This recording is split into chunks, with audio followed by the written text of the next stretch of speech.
Bueno, es un partido, sabíamos que íbamos a jugar contra un gran equipo y ha sido un toma y daca. Ellos han aprovechado en un balón parado la ocasión y es normal, nosotros no hemos sido capaces de aprovechar las tres ocasiones que hemos tenido y en eso se define el partido.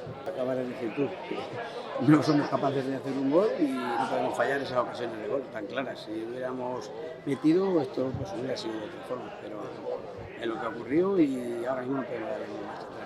Está claro que no podemos fallar esa ocasión. Que llevamos una temporada difícil y los arbitrajes cuando estás abajo ya sabes que es lo que te perjudica. Si a mí me dice que va a dar 7 minutos y yo le controlo el tiempo y se han tirado 4 parados, yo creo que, como le he dicho, y dice que no, que eran 10 lo que había descontado. Yo en mi reloj no sé, en mi reloj se me ha parado, no lo sé. Pero bueno, yo creo que cuando vas ahí todo esto son... Estas cosas te suelen ocurrir, lo que hay que hacer es levantar la cabeza y tirar. Sí, vamos a intentarlo, vamos a ver si somos capaces y si no lo jugamos ahora, lo jugamos luego en las Navidades, pero vamos por lo menos al partido que tenemos que pensar, es el próximo partido y ya está.